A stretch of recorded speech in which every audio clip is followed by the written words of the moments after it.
উদ্ধার। গৌরী প্রাচীন ধনী বংশের পরমাদরে পালিতা সুন্দরী কন্যা। স্বামী পরেশ হীনাবস্থা হইতে সম্প্রতি নিজের উপার্জনে কিঞ্চিৎ অবস্থার উন্নতি করিয়াছে। যতদিন তাহার দৈন্য ছিল ততদিন কন্যার কষ্ট হইবে ভয়ে শ্বশুর শাশুড়ি স্ত্রীকে তাহার বাড়িতে পাঠান নাই।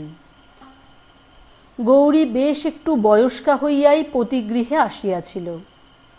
বোধ করি এই সকল কারণেই পরে সুন্দরী যুবতী স্ত্রীকে সম্পূর্ণ নিজের আয়ত্তগম্য বলিয়া বোধ করিতেন না, এবং বোধ করি সন্দিগ্ধ স্বভাব তাহার একটা ব্যাধির মধ্যে।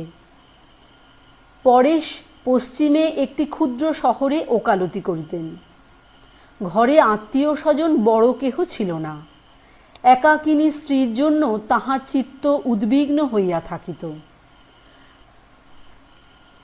মাঝে মাঝে একদিন হঠাৎ অসময়ে তিনি আদালত হইতে বাড়িতে আসিয়া উপস্থিত হইতেন। প্রথম প্রথম স্বামীর এইরূপ আকস্মিক অভ্যুদয়ের কারণ গৌরী ঠিক বুঝিতে পারিত না। মাঝে মাঝে অকারণ পরেশ একটা করিয়া চাকর ছাড়াইয়া দিতে লাগিলেন। কোনো চাকর তাহার আর দীর্ঘকাল পছন্দ হয় না। বিশেষত অসুবিধার আশঙ্কা করিয়া যে চাকরকে গৌরী রাখিবার জন্য অধিক আগ্রহ প্রকাশ করিত, তাহাকে পরেশ এক মুহূর্ত স্থান দিতেন না। তেজস্বিনী গৌরী ইহাতে যতই আঘাত বোধ করিত, স্বামী ততই অস্থির হইয়া এক সময়ে অদ্ভুত ব্যবহার করিতে থাকিতেন। অবশেষে আত্মসংবরণ করিতে না পারিয়া যখন দাসীকে গোপনে ডাকিয়া পরেশ নানা প্রকার সন্দিগ্ধ জিজ্ঞাসাবাদ আরম্ভ করিলেন, তখন সে সকল কথা গৌরীর কর্ণগোচর হইতে লাগিল। অভিমানিনী স্বল্পভাষিনী নারী অপমানে আহত সিংহিনীর ন্যায় অন্তরে অন্তরে উদ্দীপ্ত হইতে লাগিলেন, এবং এই উন্মত্ত সন্দেহ দম্পতির মাঝখানে প্রলয় খড়গের মতো পড়িয়া উভয়কে একেবারে বিচ্ছিন্ন করিয়া দিল। গৌরীর কাছে তাহার তীব্র সন্দেহ প্রকাশ পাইয়া যখন একবার লজ্জা ভাঙিয়া গেল, তখন পরেশ স্পষ্টতই প্রতিদিন পদে পদে আশঙ্কা ব্যক্ত করিয়া স্ত্রীর সহিত কলহ করিতে আরম্ভ করিল, এবং গৌরী যতই নিরুত্তর অবজ্ঞা এবং কষাঘাতের ন্যায় তীক্ষ্ণ কটাক্ষ দ্বারা তাহাকে আপাদমস্তক যেন ক্ষতবিক্ষত করিতে লাগিল, ততই তাহার সংশয়মত্ততা আরও যেন বাড়িবার দিকে চলিল। এইরূপ স্বামীসুখ হইতে প্রতিহত হইয়া পুত্রহীনা তরুণী ধর্মে মন দিল। হরিসভার নবীন প্রচারক ব্রহ্মচারী পরমানন্দ স্বামীকে ডাকিয়া মন্ত্র লইল, এবং তাহার নিকট ভাগবতের ব্যাখ্যা শুনিতে আরম্ভ করিল। নারীর হৃদয়ের সমস্ত ব্যর্থ স্নেহ প্রেম কেবল ভক্তি আকারে পুঞ্জীভূত হইয়া গুরুদেবের পদতলে সমর্পিত হইল। পরমানন্দের সাধু চরিত্র সম্বন্ধে দেশে বিদেশে কাহারও মনে সংশয় মাত্র ছিল না। সকলে তাহাকে পূজা করিত। পরেশ ইহার সম্বন্ধে মুখ ফুটিয়া সংশয় প্রকাশ করিতে পারিতেন না বলিয়াই তাহা গুপ্ত ক্ষতের মতো ক্রমশ তাহার মর্মের নিকট পর্যন্ত খনন করিয়া চলিয়াছিল।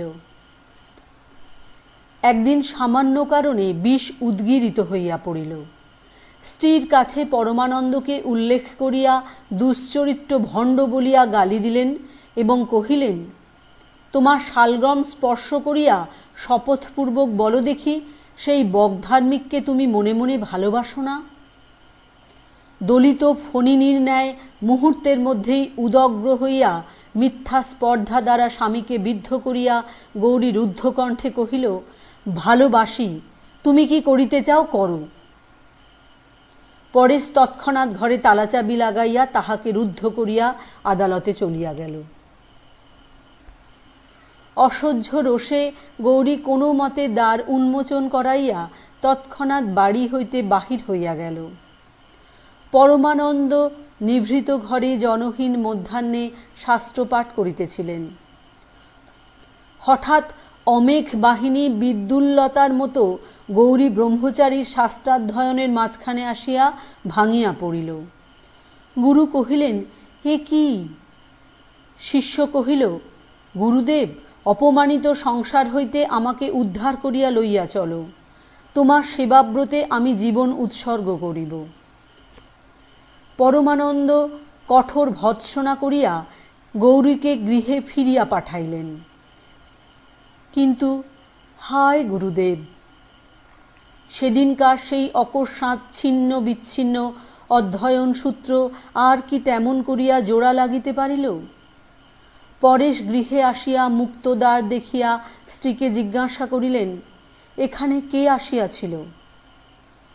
স্ত্রী কহিল, কেহ আসে নাই, আমি গুরুদেবের গৃহে গিয়াছিলাম। পরেশ মুহূর্তকাল পাংশু এবং পরক্ষণেই রক্তবর্ণ হইয়া কহিলেন, কেন গিয়াছিলে? গৌরী কহিল, আমার খুশি। সেদিন হইতে পাহারা বসাইয়া স্ত্রীকে ঘরে রুদ্ধ করিয়া পরেশ এমনই উপদ্রব আরম্ভ করিলেন যে শহরময় কুৎসা রটিয়া গেল। এই সকল কুৎসিত অপমান ও অত্যাচারের সংবাদে পরমানন্দের হরিচিন্তা দূর হইয়া গেল। এই নগর অবিলম্বে পরিত্যাগ করা তিনি কর্তব্য বোধ করিলেন, অথচ উৎপীড়িতকে ফেলিয়া কোনো মতেই দূরে যাইতে পারিলেন না। সন্ন্যাসীর এই কয়দিনকার দিনরাত্রের ইতিহাস কেবল অন্তর্যামীই জানেন। অবশেষে অবরোধের মধ্যে থাকিয়া গৌরী একদিন পত্র পাইল। বৎসে, আলোচনা করিয়া দেখিলাম ইতিপূর্বে অনেক সাধ্বী সাধক রমণী কৃষ্ণপ্রেমে সংসার ত্যাগ করিয়াছেন। যদি সংসারের অত্যাচারে হরিপাদপদ্ম হইতে তোমার চিত্ত বিক্ষিপ্ত হইয়া থাকে, তবে জানাইলে ভগবানের সহায়তায় তাহার সেবিকাকে উদ্ধার করিয়া প্রভুর অভয় পদারবিন্দে উৎসর্গ করিতে প্রয়াসী হইব। 26শে ফাল্গুন বুধবারে অপরাহ্ন 2 ঘটিকার সময় ইচ্ছা করিলে তোমাদের পুষ্করিণী তীরে আমার সহিত সাক্ষাৎ হইতে পারিবে। গৌরী পত্রখানি কেশে বাঁধিয়া খোপার মধ্যে ঢাকিয়া রাখিল। 26শে ফাল্গুন মধ্যাহ্নে স্নানের পূর্বে চুল খুলিবার সময় দেখিল চিঠিখানি নাই। হঠাৎ সন্দেহ হইল, হয়তো চিঠিখানি কখন বিছানায় স্খলিত হইয়া পড়িয়াছে এবং তাহা তাহার স্বামীর হস্তগত হইয়াছে। স্বামী সে পত্র পাঠে ঈর্ষায় দগ্ধ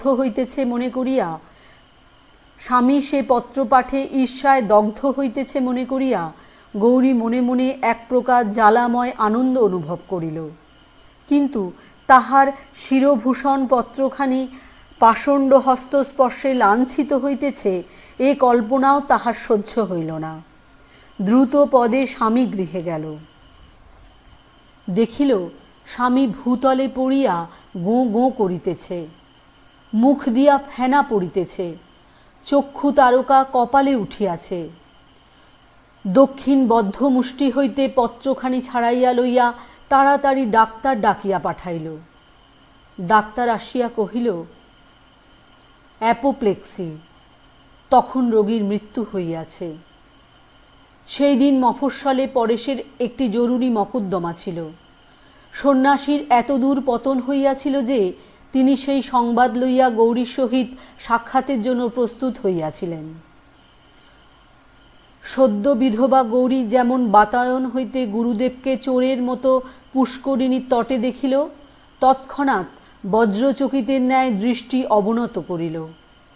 গুরু যে কোথা হইতে কোথায় নামিয়াছেন তাহা যেন বিদ্যুৎ আলোকে সহসা এই মুহূর্তে তাহার হৃদয়ে উদ্ভাসিত হইয়া উঠিল। গুরু ডাকিলেন, গৌরী। গৌরী কহিল, আসিতেছি গুরুদেব। মৃত্যু সংবাদ পাইয়া পরেশের বন্ধুগণ যখন সৎকারের জন্য উপস্থিত হইল, দেখিল গৌরীর মৃতদেহ স্বামীর পার্শ্বে শয়ান। সে বিষ খাইয়া মরিয়াছে। আধুনিককালে এই আশ্চর্য সহমরণের দৃষ্টান্তে সতী মাহাত্ম্যে সকলে স্তম্ভিত হইয়া গেল। শ্রাবণ 1307।